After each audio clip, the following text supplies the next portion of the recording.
Good day, dear participants and guests. We are delighted to welcome you to our new episode of our program UMF Startup Experience. This program was launched in collaboration with the Ministry of Digital Transformation, the Ukrainian Startup Foundation, and R&D Center with Stars AI. And today we have a guest you have been waiting for a long time, a meeting that was supposed to happen even earlier. He is the CEO and founder of Delfast Bikes, Daniel Tonkopi. Good evening. Good evening. It's morning for me right now as I'm in Los Angeles. But to everyone in Ukraine and Eastern Europe, good evening.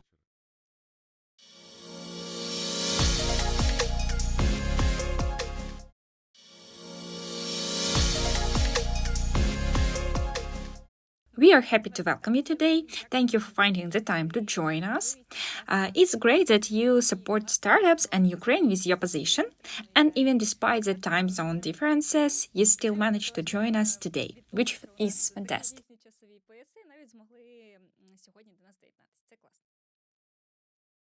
Thank you for inviting me.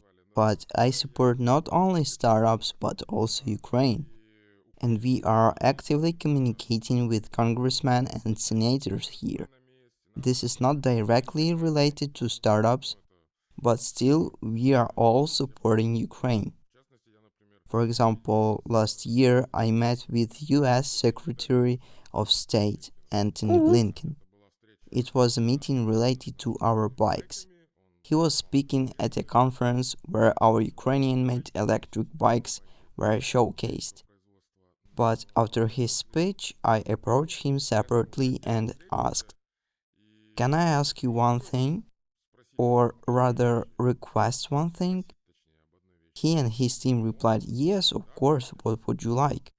I said, "Please send F-16s to Ukraine." That's amazing. It's so nice that you care about us. Of course, we are actively working here to support Yes, it's really Ukraine. important that people from all over the world, from different countries and cities, have the opportunity to deliver such important messages, especially to such influential people. So it's really great that you had this opportunity. But this was possible first and foremost because your startup is truly amazing, interesting, and productive. We know a lot about it. That's why I suggest we move on to our interview. Today it will consist of three parts. The first part includes pre-prepared questions where we will get to know more about your startup journey and now more about your company, and you will have the chance to share the story of how the idea of creating the company came about. Later, we will move on to the questions from startups, while they will have time to think and write the questions in the chat.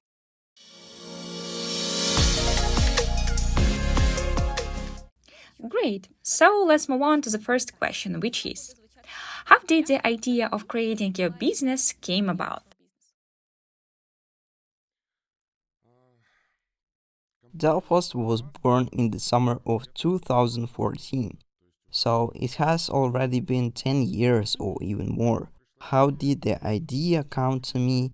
Well, there is a short version and a true version. Which one do you Let's hear want? the true one. That's always more interesting. Alright.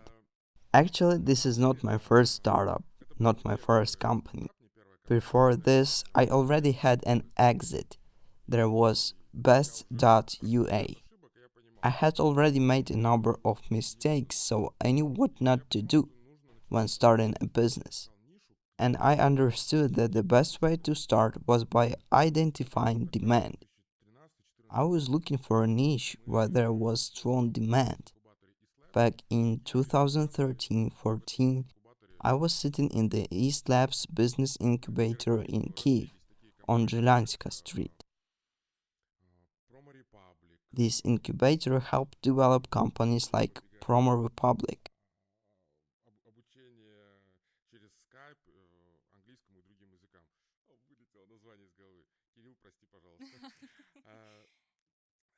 I was talking to Roman Kirigetov, the founder of Kabanchik,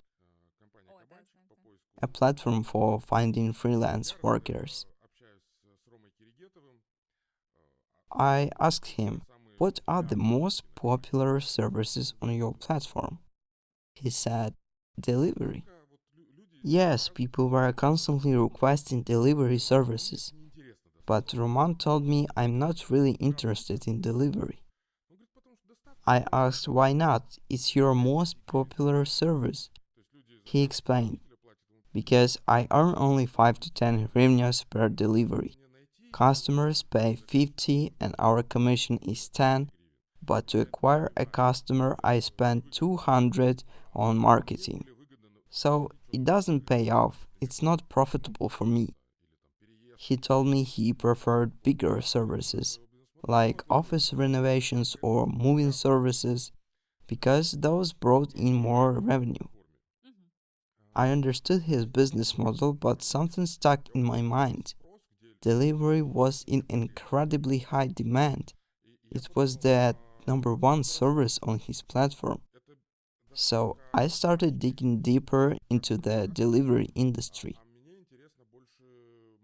I wanted to find a real problem that still needed a solution. I thought Kabanchik focuses on C2C, customer to customer delivery. But what if I looked at business to business delivery instead? I was more interested in scalability, not delivering one package at a time, but 100, 200, or 500 at once. So I started talking to major B2B clients, big online stores in Ukraine. So I started talking to major B2B clients, big online stores in Ukraine like Rosetka, Photos, Sokol, which was popular at the time.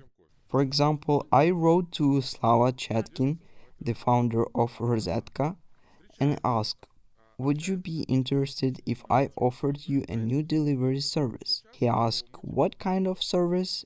I replied, "What if I could provide 1 hour delivery?" And he said, "Yes, let's have coffee." We met, had a conversation, and he said, "If you can provide 1 hour delivery, we will give you 1,000 deliveries a day." I thought, oh, that's pretty good. The very fact that Slava agreed to have coffee with me already indicated that he was interested. And then during our meeting, he confirmed that this was a real problem and that there was indeed demand for it. That was my first confirmation that I was moving in the right direction. After that, I met with other clients like the Kniha Bez UA store, later even Privatbank joined, and we started delivering for them as well. At that moment, I had the business to business delivery idea forming, and I decided to create a delivery service for online stores with the speed of pizza delivery within an Yes, back hour. then that seemed almost impossible. If pizza could be delivered in an hour, why not a smartphone? Keep in mind this was 2014. So to answer your question about how I came up with this idea, I followed demand. I think that's the best way to start a startup. To start a business, go where the demand is.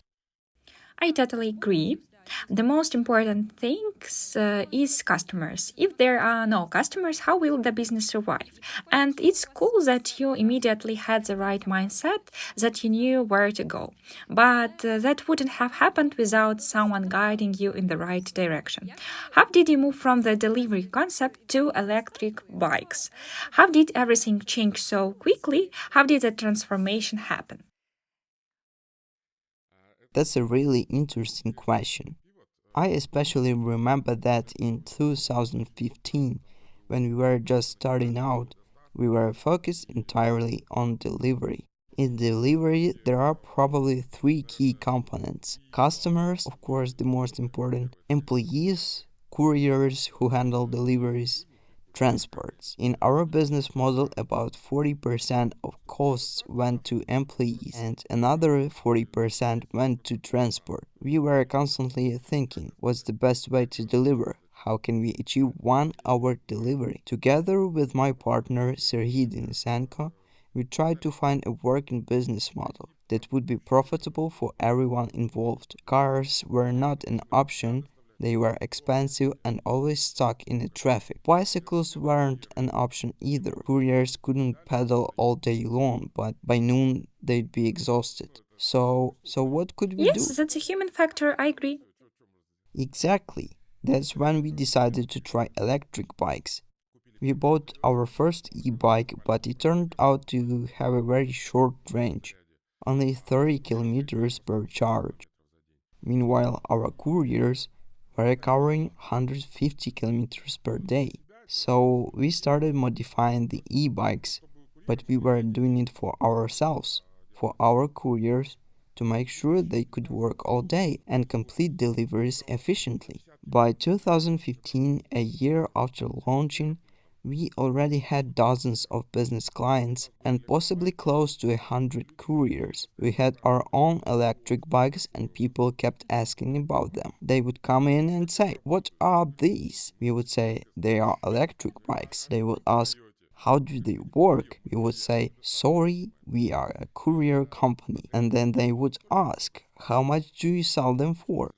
We would say, "We don't sell them, we do deliveries." So many people kept asking that we eventually had to print out a sign on a A4 paper that said, "We do not sell electric bikes." That's how far away we were from even thinking about sales. We were completely focused on delivery, and the idea of selling bikes was not even on our radar. But when we started improving, modifying, and developing our electric bikes, over time, we began assembling bikes that we could actually try to sell. We launched on a Kickstarter, we started selling, and at some point around 2018-19, our company split into two divisions. One division focused on courier deliveries, handling deliveries for private bank cards, orders from Moyo, Alo, and other online stores. The second division focused on building electric bikes. We manufactured bikes both for couriers and for the global market. These two divisions were completely separate, operating under different business models. On one side, we provided business to business delivery services for online stores and even sold franchises expanding to Kazakhstan and Poland. On the other side, we were selling electric bikes to individual customers worldwide, not just in Ukraine or Kazakhstan, but also in America and the Mexican police and even military organizations, but mainly we sold to individual riders across the world. That's amazing. So it was basically one company with two divisions. A very interesting journey. How did you manage to balance both processes, developing the bike manufacturing division while still running the delivery business? Did they grow equally, or was it difficult to maintain the balance? These were two completely different directions, two different teams, two different sales approaches. Everything was completely separate. It was difficult as CEO of both divisions. I could not effectively divide my time between the two. I realized I needed to focus on just one. To wrap up this story, in 2019 we made the decision to sell the courier division and fully focus on electric bikes. Why? Because the delivery business was small compared to the potential of electric bikes. For example, let's say one courier station brought in $10,000 per month. If each delivery cost 100, assuming an exchange rate of 27 hryvnias per USD, that means how many deliveries?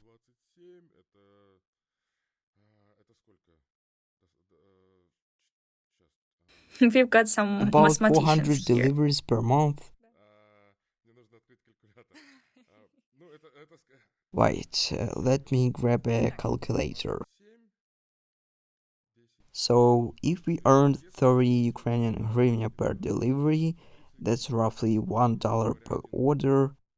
To make $10,000, we needed to complete Yes, that's 10,000 a huge number of deliveries, an deliveries. enormous amount of operational processes. A courier has to pick up the package, for example, from the Allo online store, bring it to the base. The dispatcher then assigns it to another courier who prints two invoices. The second courier then delivers it whether to the left bank of Kiev, the right bank, or somewhere else. Then they return. Along the way, they might run into an accident on the road, God forbid. Now imagine that process multiplied by 10,000 deliveries. It is a massive workload. Yes, that's Meanwhile, when insane selling amount. electric bikes, where each bike costs 6,000, making 10,000 is the equivalent Yes, of only selling one and a just half bikes. one and a half bikes. Exactly. A completely incomparable difference. That's why we decided to focus on electric bikes. It allowed us to scale faster, grow quicker, and generate more revenue for the company. So in 2019, we made the decision, and in 2020, we sold the Everything worked courier out business well. to So, Ukrainian in a way, food part production of your company. legacy still remained. Now, looking back, what brought you more enjoyment? Was it the first business, that delivery service, or do you now feel that this is where your passion lies, developing high tech, stylish electric bikes, thinking about how to improve them and innovate? Which one do you enjoy They more? bring different kinds of satisfaction. With electric bikes, we created a completely new piece of technology, something that nobody had ever done before. We set a Guinness World Record. We built the longest range Yes, it's electric incredible bike in and the it's world. so We cool. broke records. We pushed the limits of what was possible on this planet. Before us, the world record for the longest range e-bike ride on a single charge was 80 kilometers, and we broke that record by a huge margin. We achieved 367 That's a kilometers massive on a difference. single It's charge. truly That's impressive. several times more than the Let's talk previous a record. bit more about this record. It's really interesting now that we've arrived at this point in your journey. How did you feel reaching that milestone? How did you even get to that stage? And most importantly, did breaking this record benefit your business? Did it help more people learn about Delfast? After all, this is a unique selling point, something that sets you apart. How did this impact the growth of your company? So I'll start with our last question. Yes, it actually helped us a lot in business and sales. It helped our bike stand out from the competition. Our sales manager would call a potential customer and they would ask, "How is your bike different from others?" He would reply, "Our bike goes the farthest of them all." That's a fact. It's a Guinness World Record holder. If you need long range travel and don't want to worry about charging, this is the bike for you. As a Yes, business tool, I highly recommend setting a Guinness World Record to anyone listening or watching. It's a valuable investment and it definitely pays off. And beyond that, in any business, you need to find at least one key parameter where you can be the best. You can't just make another search engine and say, "We are like Google, so what?" People won't switch. You need to find a specific of course area not. where you can outperform Google and stand out. For example, imagine saying, "We are a search engine like Google, but we don't track your personal data." That's exactly how DuckDuckGo entered the market by offering anonymous search. And today they are the number one private search engine in the world. You always need to identify a key differentiator, a unique advantage that makes your business better than the competition. For us, the differentiator was the Guinness World Record. Now, how did we get there? Honestly, at first, we didn't set out to break a record. In 2017, we didn't even know if our bikes would sell. We launched on a Kickstarter in September 2017, and at that time we were still a courier company. We had this product, our bikes, but we had no idea whether people would actually buy them. So we listed them on Kickstarter and said our bikes have an incredibly long range, but People wanted specific numbers. They wanted to know how far Of does it course. go, how much does it cost, what's the max speed, how powerful is the motor. They needed exact figures. Up until that point, we had never actually measured the range. We just gave the bikes to our couriers and they rode them all day long. But we couldn't just say, you can ride it all day. We needed real data. So I decided to test it properly. We charged the bike fully, and in August 2017, one of our former couriers, who was also a bike mechanic, sat on the bike in Kiev. We rode west on the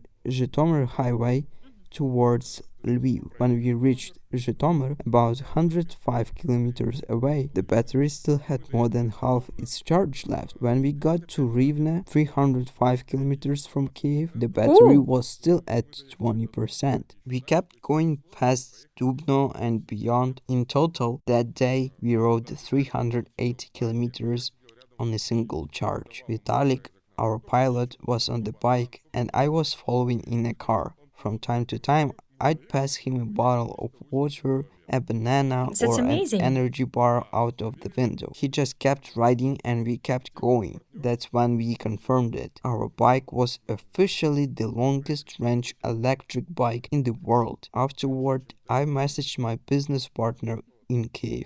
I told him we just rode 380 kilometers, and he replied, wait, that's farther than Tesla Model 3. At the time, the base model of the Tesla Model 3 could only go 340 kilometers on a full charge, so we used that as our marketing angle Wow, that's a when million entering dollar the global headline, in my market. And opinion. soon after, we started getting media attention. Forbes, TechCrunch, and many others wrote about us. We were making headlines as the Ukrainian electric bike that goes farther than a Tesla. It was amazing, but of course haters appeared. Some people did not believe us. They said you are lying. If all other e-bikes can only go 30-40 kilometers, it's impossible for yours to go 10 times farther. This must be a scam, a fraud. So we had no choice but to bring in an official Guinness World Record representative, invite the press, media, and judges. Just like in the Olympic Games, there were judges with stopwatches and measuring equipment. We closed off the Kiev velodrome and officially attempted the world record here. We kept riding lap after lap until we reached 376 kilometers. The official Guinness World Record was 367 kilometers, slightly less than our 380 That's such a kilometer great test ride. story The and difference was so due to the lower relatable. temperature. But Batteries the don't funniest perform as part well is in the that you cold. only officially recorded the world record because some people didn't believe you. So, in a way, this was a perfect response to the haters. And that's awesome.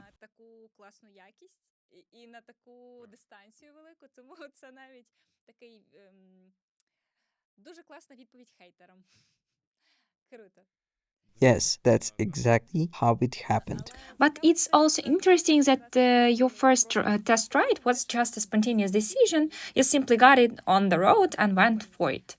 That's pretty cool. Could you tell us what happened next? Once you realized that your e-bikes had the longest range in the world, how did you continue developing the business? How much did this record influence your marketing and growth strategy? And how quickly did things start taking off?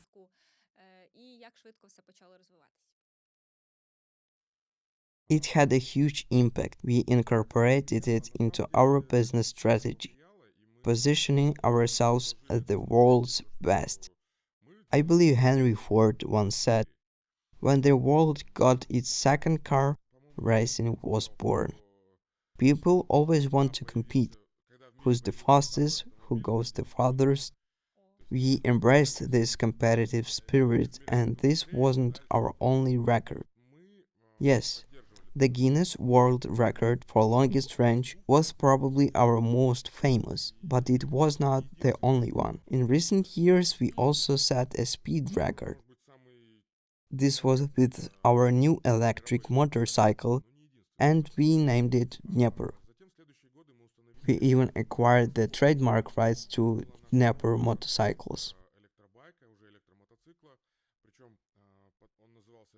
Maybe some of our listeners remember the Dnieper motorcycles that used to be manufactured at the Kiev motorcycle factory.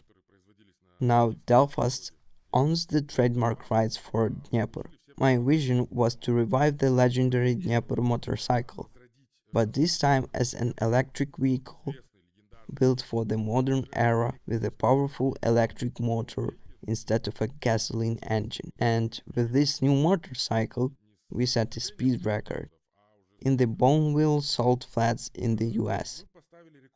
Our brilliant Ukrainian racer, master engineer, and innovator Serhiy Malik traveled there and set a new world record for speed. The electric Dnieper motorcycle reached 160 kilometers, 100 miles per hour, on the salt That's flats. incredible. Yes, this was a record-breaking result, the best performance among electric motorcycles in its category. Besides that, we also won European electric marathons. In 2015-16, we participated in e-bike races and our bikes were recognized as the best. All of this was part of our strategy to showcase and prove that we were making a high quality product. And it was not just marketing. Our bikes were validated by races, tests, and competitions. People saw the results and they appreciated it. They wanted a highly quality product. And when they saw that our bikes had high speed, high reliability, and long range, they bought them. It also helped us explain to customers why we were better than others, what our unique selling points were. Every business should always ask itself that question: what makes us stand out? Yes, first you need to answer it for yourself, and only then you can explain it to others. That's true. It's something people don't talk about enough. Everyone assumes it's obvious, but in reality, you first need to understand it internally and only then figure out how to present it to customers. That's why it's so important. 100% exactly. One book that really helped me was Ben Horowitz's The Hard Thing About Hard Things. Ben Horowitz is one of the most influential venture capitalists in the world, Yes, exactly. co-founder of the Andreessen Horowitz BC firm. His book contains a lot of valuable insights, but one of the most important lessons for me was if you are building a tech business, you need to be at least an order or magnitude better than the most popular products on the market.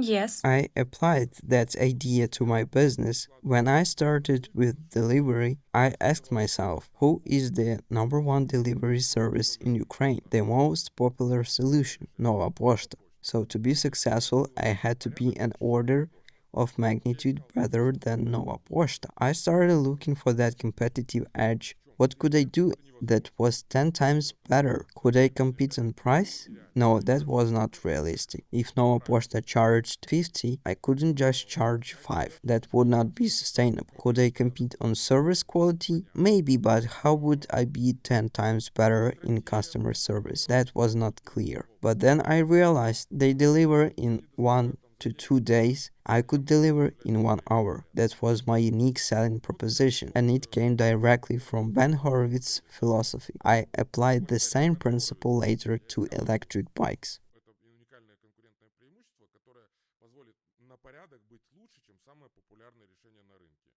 Yes, that's great advice. Yes. Always find your competitive edge and don't just be 10 or 15% better. You need to be 10 times better. For example, if other e-bikes could only go 30-40 kilometers, we built one that could go almost 400 kilometers. That's an Yes, that's order truly a of massive magnitude difference. better. Exactly. You always have to find what makes you better because that's when customers start buying. If your product is just 10% better, customers won't switch. Even if it's 20% better, they might still stick with what they already know. But if you offer something so revolutionary that it completely outperforms what they are used to, that's when people switch.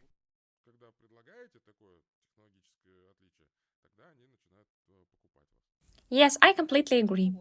At this point, I'd like to move on to the second part of our interview question from startups. This is our second stage, and I think the audience is curious to ask some questions. And I also have a question for you. It's great to find a unique selling point, but sometimes that's not so easy. Because, in my opinion, it really depends on the industry. Because in some types of business, it's not always possible to set a world record or create a breakthrough technology. Sometimes businesses win because they have better execution or a more well thought out idea. After all, competition also plays a role and has its own influence. Yes, but you can always find a key parameter and ask yourself, what makes me different from my competitors? It doesn't matter what industry you are in.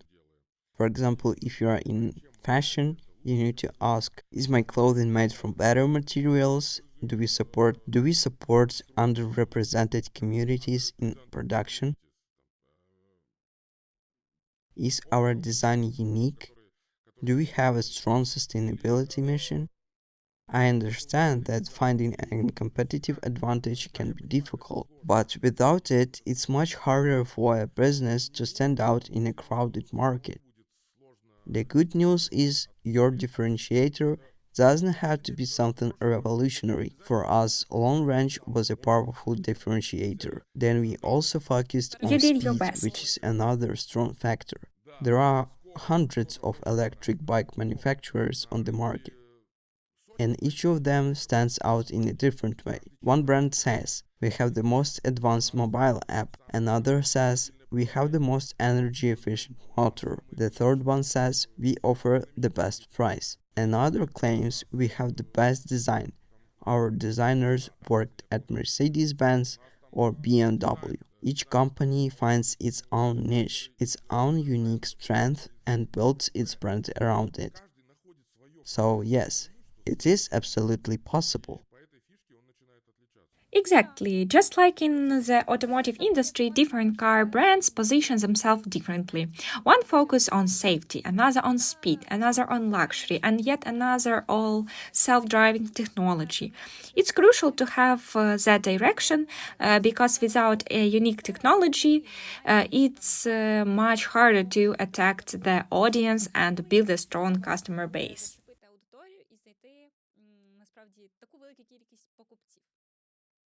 Let's talk about something else pricing technology. There is this idea that people are willing to pay more if a product is superior to others. Do you think that's true?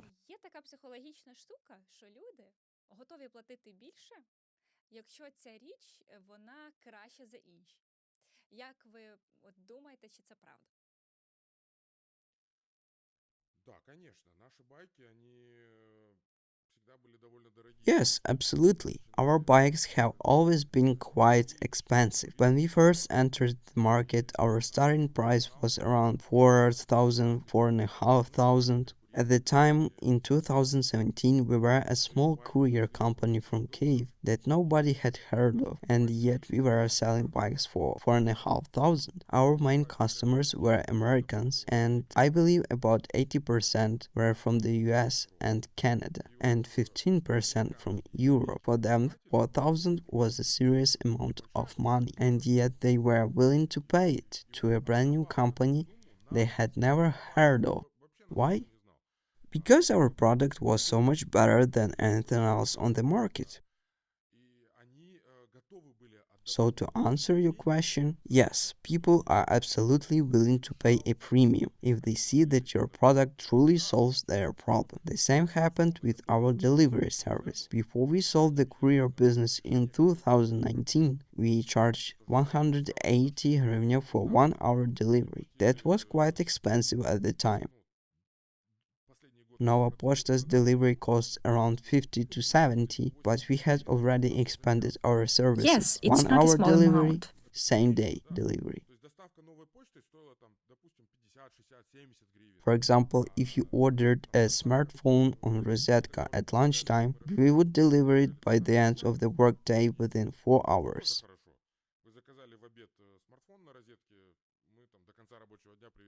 That's amazing. For 4-hour delivery, we charged 120 hryvnias. For 1 hour delivery, it was 180. That's a premium price. But people were happy to pay it because they needed their product right now. For example, a company urgently needed business cards for a conference. Someone needed Yes, a that's last absolutely minute true. gift. Even alcohol deliveries. People wanted it immediately. People are always willing to pay more if they see real value in what you offer. The key is to solve a real problem, a real pain point. It's not about making life slightly better, it's about solving a critical need. Think about pain relief. If your tooth hurts, you'll walk into a pharmacy and pay any price for painkillers. That's how businesses should think. Be the painkiller, not just a vitamin.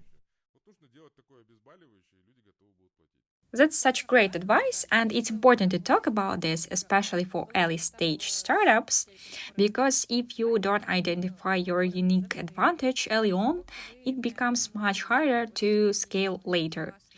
You might get to a certain level, but expanding beyond that will be difficult. So I'm really glad we're discussing this today. Now I'd like to move on to the another important topic. Many startups in our audience are interested in technical aspects, especially manufacturing, because when it comes to mass production, we all know that the most common solution is outsourcing to China. In many cases, sourcing components from manufacturers abroad can speed up production significantly. Could you share more experience? Do you use these methods and how has it impacted your development process?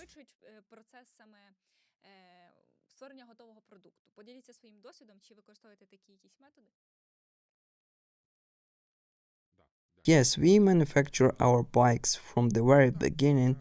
We did all the development in cave, literally in a garage, just like the classic startup story. We were welding frames, assembling batteries, testing different motors, and experimenting. But for mass production, we established manufacturing in China. I've traveled to China several times, meeting with various manufacturers of electric bikes and components, not just e-bikes but also electronic parts like GPS trackers. Chinese manufacturers are excellent at scaling and mass production. If you show them a bottle in your hand, they can copy and reproduce it 10,000 times. However, product development is much harder for them. They often don't know where to start, and if they do, they might say, developing this will cost 2 million. We need to hire engineers, build a factory, etc. That's obviously not feasible for startups. This is where I believe Ukraine has a major advantage.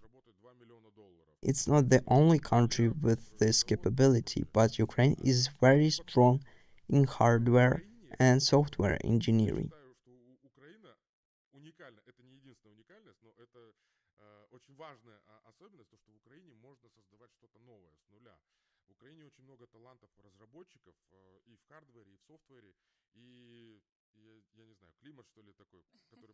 In Ukraine, we have amazing talents, engineers, mechanics, designers who can develop something from scratch.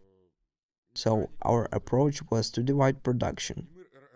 If we had a small batch of bikes, we would assemble them in Kiev.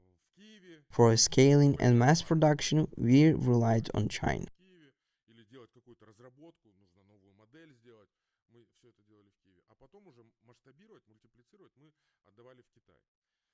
Now I know the next question will probably be, why not manufacture everything in Ukraine? We tried producing in Ukraine. We even lobbied the government to reduce import taxes on e-bike components. For example, the total cost of parts for an electric bike is around $2,500. If we manufacture in China, the process looks like this. $2,500 Chinese manufacturers assembles the bike. 300 shipping to the US. Total cost 2,800. We sell it for 4,000, giving us a working profit margin. These are approximate numbers just to illustrate the point.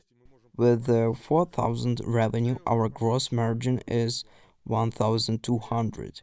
From that, we cover sales department costs, Facebook and Google Ads, office expenses, overhead costs. This leaves us about $500 profit per bike, a sustainable business model. Now let's compare it to Ukraine-based production. We import the same 2,500 worth of components into Ukraine. Import shipping costs $300. Total 2 and 8,000. In Ukraine, there is a 20%. In Ukraine, there is 20% VAT. 20% of 2,800 is 560. New total cost 3,360. The exact same bike.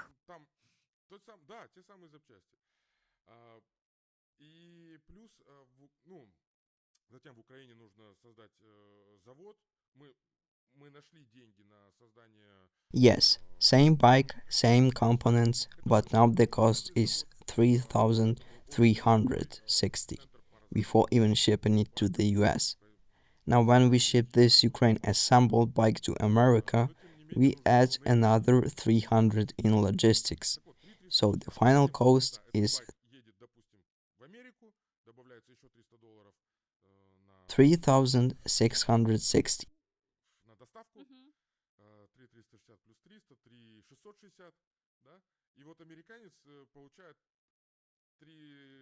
Meanwhile, the same bike produced in China costs And it's the exact same 2,800 product. to deliver to the US. Yes, completely identical. And while Ukraine does have VAT refunds, it's a complicated process. The bike needs to be exported under a specific customs regime, which is not easy to handle. In the end, manufacturing in Ukraine was not financially viable. We lobbied the Ukrainian government pushing for lower VAT on electric transport. The result? They reduced VAT on electric cars, they reduced VAT on gas-powered buses, but they did not reduce VAT on electric bikes. So when customers saw the final price, they couldn't understand why they should pay 30% more for the same product. It simply didn't make sense. This is a major challenge for Ukrainian manufacturers, not just us, but many companies. That's why many businesses are forced to outsource production whether to China or closer to their target markets. As a result, we developed a hybrid production strategy. Outsourcing everything to China is not always the best option. It can be cost effective, but there is a risk because they often steal technology. So, what did we Yes, decide? that can be We definitely assembled happen. about 85% of our bikes in China, then shipped them to the US. Right now, I'm in Los Angeles. It's a sunny day here. We opened our US office about a year and a half before the war started. We even relocated part of our team here and started assembling bikes locally. The remaining 15% of the assembly, including electronics and the control system, was done in the US. Why? Because we didn't want to give China access to the brain of our bikes and the motherboard, firmware, and control systems. We also used this step as an additional quality check before shipping the bikes to customers. Even though the quality from China was generally good, sometimes small issues would pop up. For example, one time a pedal was not screwed in properly, and then I remembered another funny incident. I actually coughed just now because I was laughing about it. We once received That's a a unique shipment design. where there was a handprint in the paint of the bike frame. So imagine you buy a brand new electric bike and there is a Chinese worker's handprint on it. That's why we inspected and finalized everything in the US before sending bikes to final customers. A company evolves as it scales and you encounter complex decisions. There is never just one right And it's answer. make This a was lot of the sense. model. I It worked think for this us. strategy also depends on where your customers are. For example, since most of your sales are in the USA, it makes sense to have a part of your production there. If you were expanding into other regions, I assume you would set up assembly points there as well.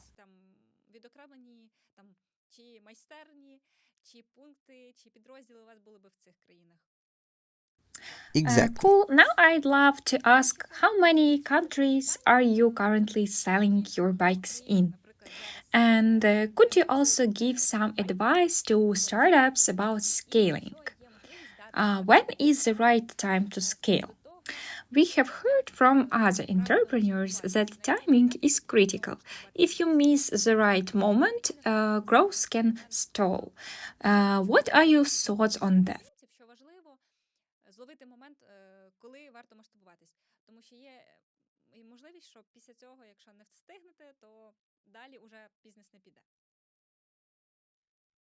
I believe scalability should be built into the business model from the very beginning, even at the idea stage.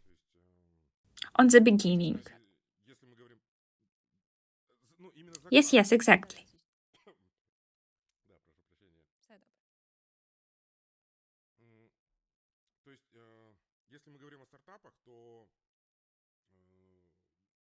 When I launch a startup, I always aim for something that can be scaled. For example, in our delivery business, we expanded into Kazakhstan and Poland, and we even sold franchises. But that type of scaling is difficult. It requires a lot of manual work. We expanded to new cities, Dnipro, Odessa, Kharkiv, but every expansion required enormous effort. We discussed this earlier just to make it 10,000 per month. We needed to complete 10,000 deliveries. That's very difficult scaling and delivery as industry doesn't scale easily to a global level. That's why when choosing a startup idea, think about scalability. Yes, because it's easier. Software, for example, scales extremely well. It doesn't matter where you are. So AI based products and software scale much more easily. Now, when you should scale your business, I'd say it's when your cost structure works efficiently, when your unit economics are strong. In simple terms, when your customer acquisition costs become slower than your customer lifetime value, that's when you should start scaling. Let me explain. If the cost of making your product is 90 cents and you sell it for $1, then you can scale.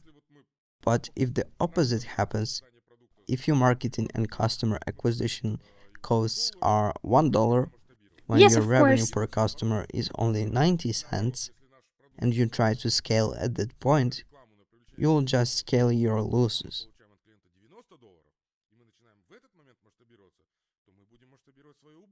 You'll end up spending more and more money with every new customer, Right, and no that's an profitability at all. unsustainable business model. That's a simple yet powerful lesson. Different companies have different approaches to scaling. Some believe you should scale only after reaching a certain milestone. But I agree with you, it's better to plan ahead and build scalability into your business model from the start. If you have clear goals, it becomes much easier to reach them. For example, if you want to be a top company in your country within 5 years, or if you want to open an office in the USA, you need to plan each step accordingly. The key is to constantly review your progress and fix issues that might be slowing your growth. That's essential.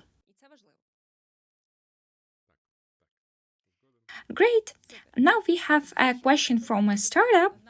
What advice would you give hardware startups regarding certification in the USA? What should they be aware of?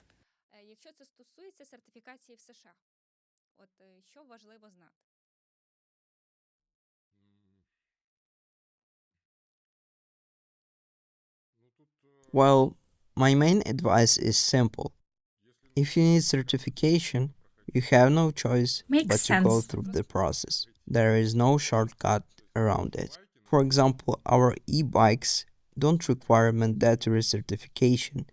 They are not classified as licensed vehicles. There is a voluntary certification like UL certification for the US, which we could have done. But for Europe, we needed CE certification, which was much more complex, expensive, and time consuming. We were told it would cost around $100,000 at the time. We didn't have the funds to invest in European certification, considering that the European market was significantly smaller than the US market. We decided it was not a priority at that stage. However, if the US had required certification, we would have had no choice but to go through the process.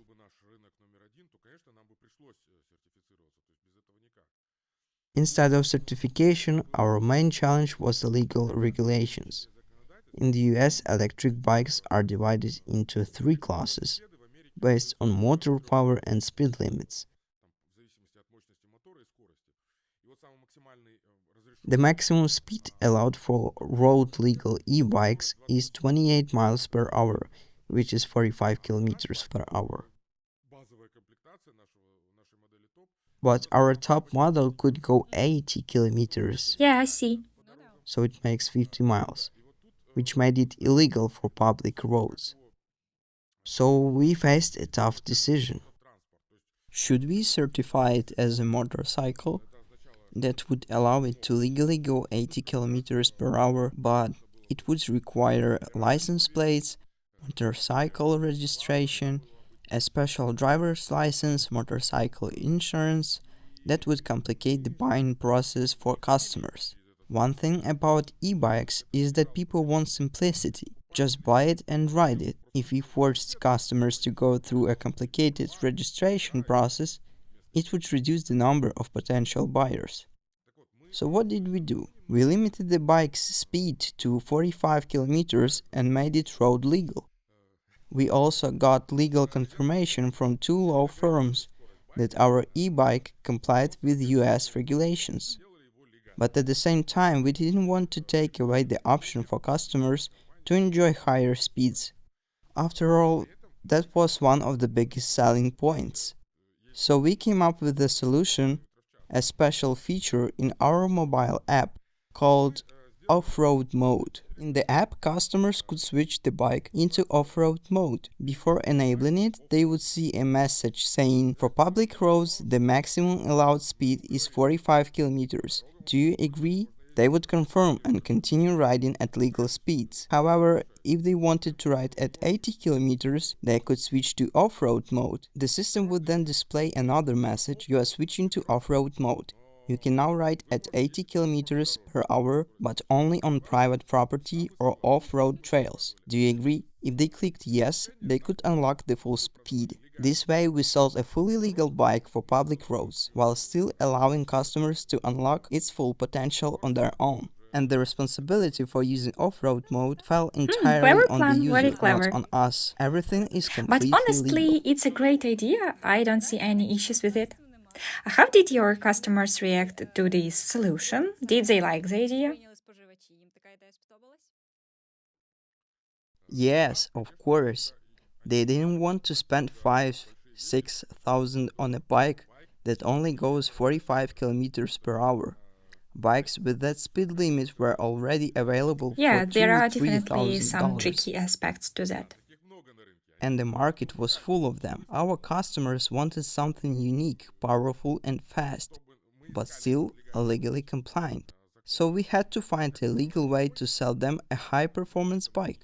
But at the same time, we didn't want to force our customers to go through the hassle of registering the bike, getting a motorcycle license, insurance, and plates. And of course, we wanted to protect our That business. makes total sense. Honestly, it's almost like a specific feature, just like in online stores or software platforms where companies introduce optional features that users can enable under specific conditions. And this approach makes the product even more attractive. It's simple, but at the time, genius.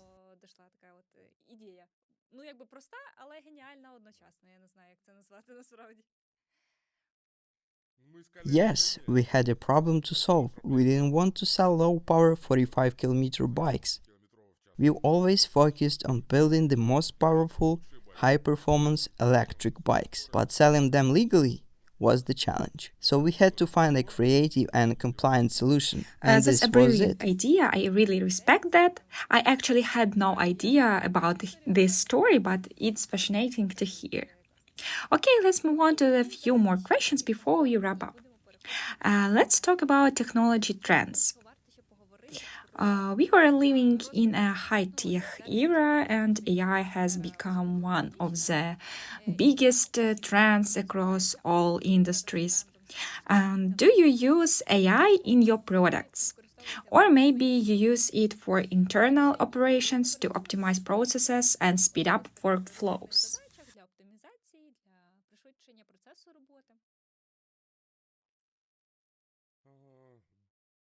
Let me start with your last question. Yes, we use AI in daily operations all the time. It is impossible to work without it nowadays. I've had a paid ChatGPT subscription for over a year. I also have two AI powered assistants in my Gmail that help me with English phrasing and communication. And not just that, we also use AI in graphic design, voiceover production, and many other areas. For example, we recently created a promo video and used AI generated voiceovers. AI is everywhere now, and you can't ignore it. Now, regarding our bikes,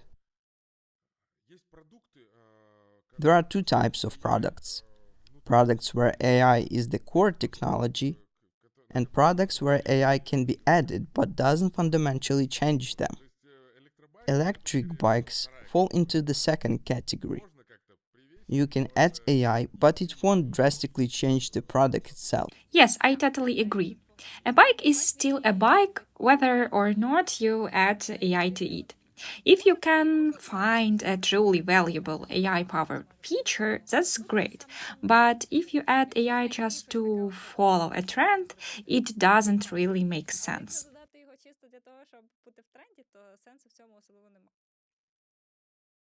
And people see through that, especially investors. An investor will always ask, how exactly does your product use AI?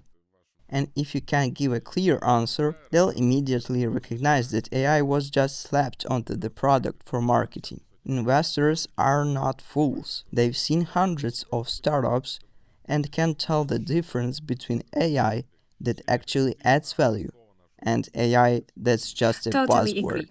Now let's wrap up this section with one final topic: investment strategies. I'm sure you have a lot of experience in this area. Can you share some key lessons for startups looking for investors? What should early stage companies focus on when raising funds?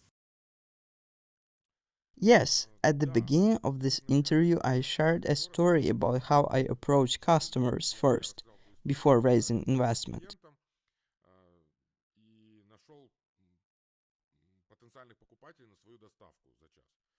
I went to Slava Chechetkin from Rosetka, Volodymyr Pokotil from UA Photos, and Zhenya Sokolnikov from Sokol UA, back when it was still an active online store. They all told me, yes, we are interested. If you can do 1 hour delivery, we'll give you thousands of orders per day. Zhenya Sokolnikov told me, I'll give you 500 deliveries per day. Slava Chechetkin said, I can give you 1, 2, 3,000, just make it work. At that moment, I had only an idea. I didn't have a product yet. But what I did have was demand. This wasn't a formal contract. There was no signed agreement. It was just conversations.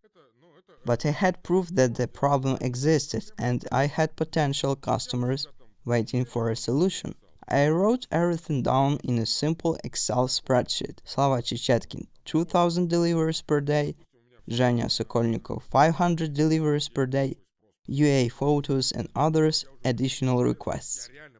In total, I estimated 5,000 potential deliveries per day. Then I went to investors. I pitched to Alexander Soroka from Startup UA, now called Startup Network. He knew the market and made a quick call to confirm my claims. He literally called Chechetkin and asked, "Did you actually talk to Dan about this?" And Chechetkin said, "Yes, I Everything did." was completely transparent. Yes, exactly. It was all real and verifiable. The investor saw my spreadsheet, saw the actual demand, and made the decision to invest in our project. And those initial investments helped us move forward. One important thing I want to highlight, I didn't just show the investor a random Excel projection where I wrote if we do 10,000 deliveries per day, we'll make millions. And if we do 100,000 deliveries per day, Yes, we'll exactly. become billionaires. Because in Excel, you can input any numbers you want, but that doesn't make them real. An experienced investor will see through that immediately. They won't invest based on hypothetical numbers. Instead, I presented concrete figures, real demand, and actual pre orders. Even if it was not a signed contract, these were real conversations, whether through Facebook chats, meetings over coffee, or calls with potential clients. And this is what investors care about. They need to see real interest and a clear business opportunity. If they are going to give you thousands or even hundreds of thousands of dollars, they need to know how you will make that money back and return their investment. I provided a specific plan. I needed 40,000 as an initial investment. With that money, we would build 10 electric bikes and open our first courier station. We calculated our expected revenue per bike and our profitability model. We showed that within a few months we could break even and start making returns. We showed that within a few months we could break even and start making returns. And in the end, that's exactly what happened. The investor got his money back several times over within just 4 months. So, my advice for startups: when pitching to investors, don't just show big numbers in an Excel sheet. Instead, show real demand, even if it's just That's verbal such a great commitments from example and potential so customers. relatable. Because in reality, we can never know whether an idea will succeed. But the fact that your idea already had real demand from the beginning was a strong indicator that it could work. Even if the product didn't exist yet, people were already willing to buy it. Sometimes all that's missing is someone brave enough to build it or the resources to make it happen. And in your case, you had real customers ready to give your order if you should deliver. That's amazing. It's also great that you highlighted this point because startups need to understand that how you present your idea matters. The most people support and believe in your idea, the easier it becomes to scale and attract investments. It's all about momentum and execution. Exactly. And with that, I like to move on to the final stage of our interview.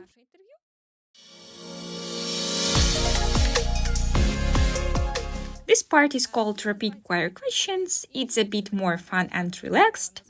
I will ask short questions and you can give quick answers.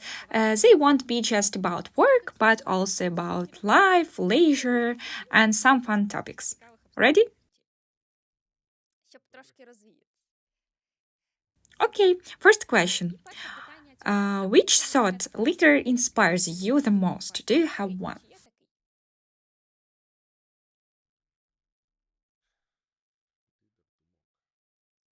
You said short questions, but this one requires a deep Yeah, answer. okay, this one invites philosophy. Maybe someone who inspires you in the early days of your career.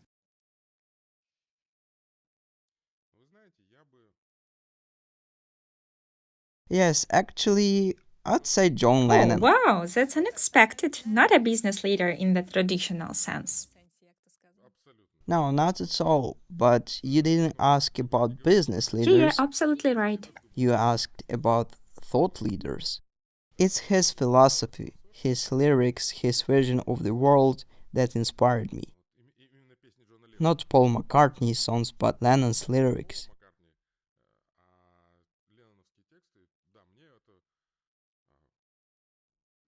And I still love listening to his songs, especially Imagine. They really resonate with me. That's amazing. I love that your inspiration comes from a creative mind. It really sets you apart. Okay, next question about relaxation. What kind of vacation style do you prefer? Active adventures or passive relaxation?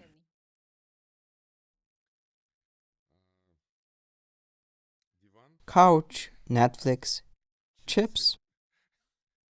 That's the perfect vacation for me. Yes, I totally agree. Sometimes you just want to sit, watch a series, and do nothing. Exactly. Of course, hiking, exploring nature, and outdoor activities are great, but let's be honest, we don't go hiking every day. Netflix, though, that's a regular part of life. Okay, that's much more relatable. All right, next question. If you could have a superpower for work, what would it be? Would you rather be able to read minds or control time? Or maybe something else?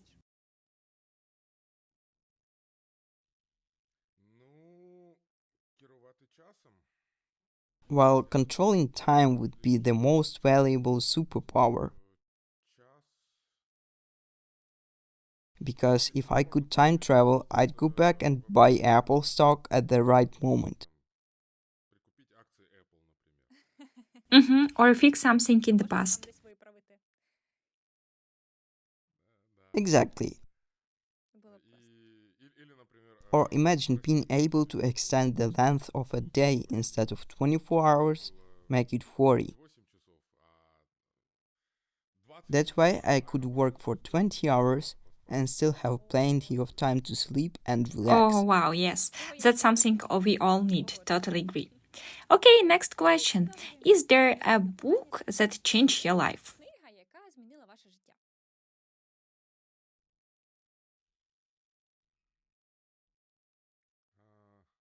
The Lord of Oh, the amazing Rings choice. That's a legendary by story. John Tolkien. I was probably 15 or 16 years old when I first read it. What I loved about the book was its values.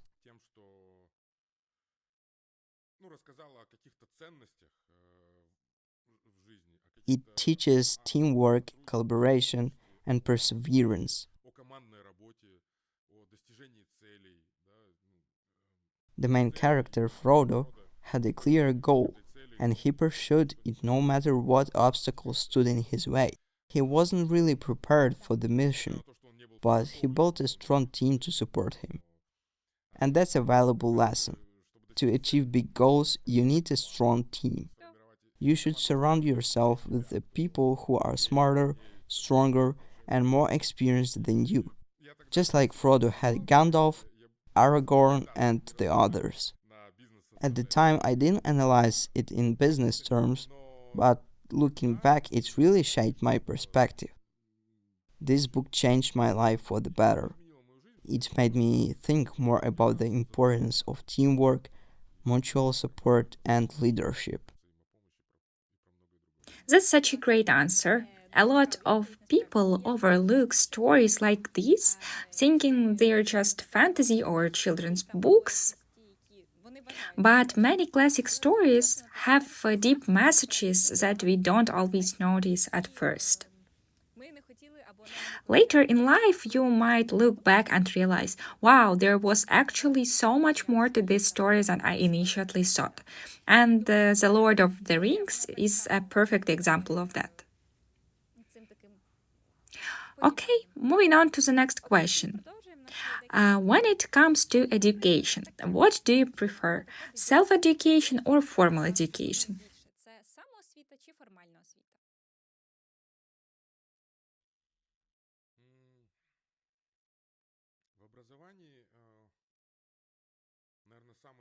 The biggest problem with learning is that it takes a lot of time.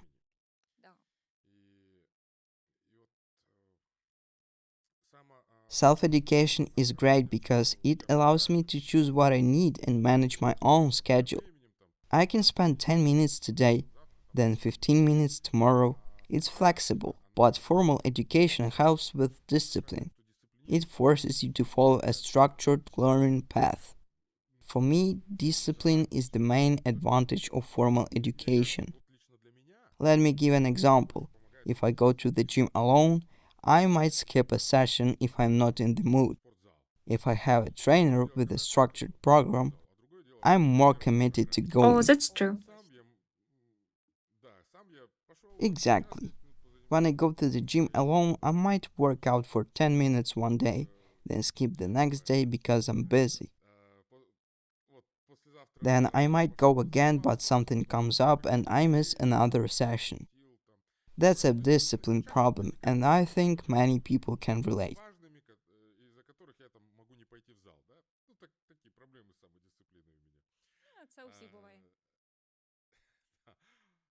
But if I have a trainer, I can skip whether it's 3 days a week or 5 days a week. I have to stick to the program. It's the same with education. With formal education, you have teachers, structured lessons, and deadlines. With self education, you need a high level of discipline to keep yourself on track. Some people are very disciplined and don't need structure. For me, I am somewhere in the middle.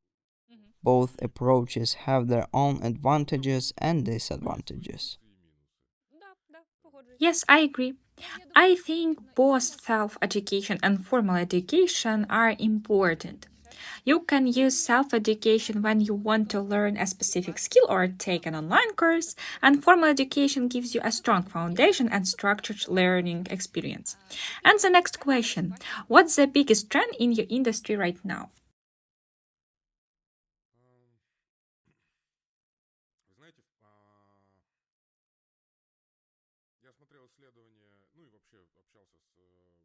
I've been following market research and talking to industry players, and one thing is clear.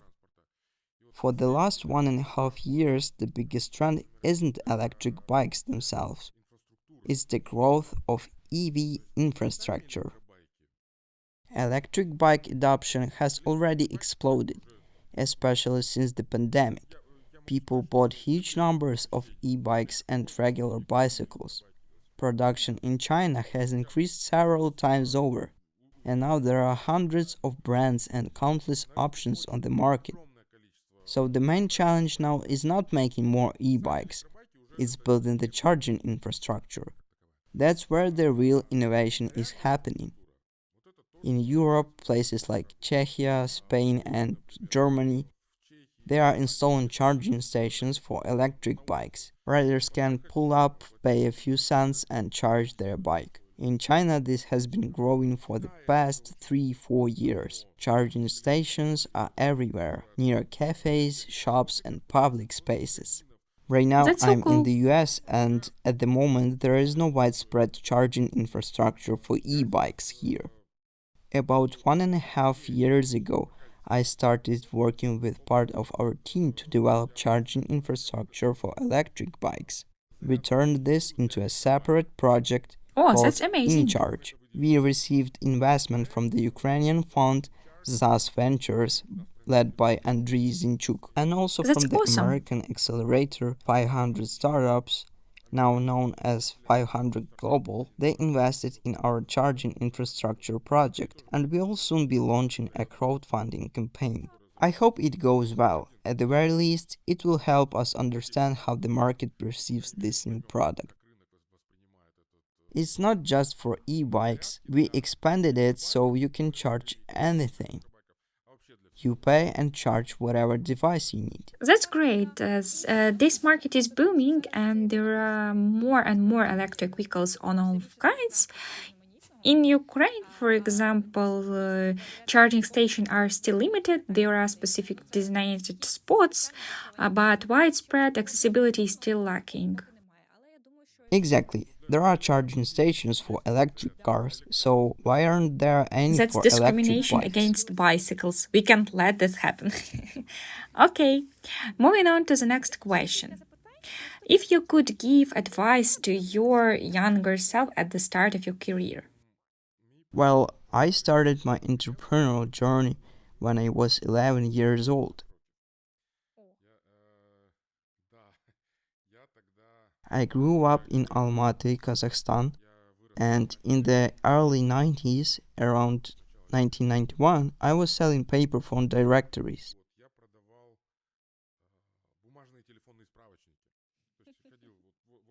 I would walk around hotels selling these yellow pages style booklets to business travelers and tourists who had just arrived in Almaty, and I didn't know where to go or how to contact local businesses. At the time, I just wanted to make money because I really wanted a dandy gaming console. the best motivation. Exactly.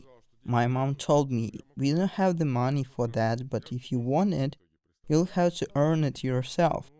So I went out and earned it. I eventually bought the gaming console, but then there was a long break in my entrepreneurial journey. I went to university and my father did not support my idea of starting a business. I wanted to open a computer club in the late 90s, but my family discouraged me from doing it. After that, I went to work for corporations, specifically the oil and gas industry. Throughout the 2000s, I worked at Kazminaygas at Kazakh Oil Holding Company. I did not return to entrepreneurship until 2009 when I moved to Kiev, Ukraine and launched my first startup, Best.ua. It was a review platform for businesses in Ukraine and later I sold the company. Now, to answer your question, what advice would I give my younger self? I tell myself to start earlier. I wish I had not waited until 2009 to launch my business. I tell myself to not be afraid and not let other people's doubt stop me. Even if your family or close friends don't support you, that shouldn't make you give up. Because I did give up at one point. So, my advice would be keep going. Don't let doubts hold you back. Even if people say you'll fail, don't listen to them. There will always be people who say you won't succeed. And ironically, your own family might be the first ones to say that. And here is why. Strangers don't care as much, so they might say something polite or neutral. But family and close friends, they will tell you exactly what they think, and they won't sugarcoat it. They might say, you are not cut out for this, or there are smarter people than you already doing this. What makes you think you will succeed? And the most painful part is that they might be partially right, because yes, I had no prior experience in delivery services. I had no background in making electric bikes. If someone had told me that at the time, they wouldn't have been wrong. But here is the thing. Just because no one has done it before doesn't mean you can't be the first to do it. We tried and it worked. So my advice to my younger self would be don't let these negative thoughts stop you. Don't let other people's opinions hold you back. People will always doubt you, but that doesn't mean they are right. And if you listen to them too much, you might miss out Absolutely. on an incredible Wow, opportunities. that's really inspiring. I love how motivating you are. It's so great to hear your perspective. Your entire journey proves one thing: fear is the biggest barrier to success. If you never try, you never know if it could have worked. And your company is proof of that. No one knew if e-bikes could travel such long distances on the single charge. No one believed they could be this fast and efficient. But you tried and you succeed. That's a real lesson. Don't be afraid to try. And most importantly, find people who believe in you. Whether they like minded entrepreneurs, friends, or even strangers who see potential in your idea, there will always be someone who supports you. The key is to keep moving forward. 100% agree. Great. On this positive note, I think it's time to wrap up today's interview. I sincerely thank you for this amazing, open, and insightful conversation. You shared so many interesting, inspiring, and even full moments with us. We hope that our startup audience found it valuable and enjoyable. Thank you for having me. I also hope everyone found it I'm interesting sure of and it. useful. And I also want to thank our audience for joining us today and for sending their questions. It was a pleasure having you all with us. We invite you to join our future episodes of Yumi Up Startup Experience program. Don't forget to leave a like, drop a comment, share the video, and invite your friends to watch our program. Let's support and promote Ukrainian content together. Thank you all for this fantastic interview. Wishing everyone a great day or evening, depending on where you are. Goodbye.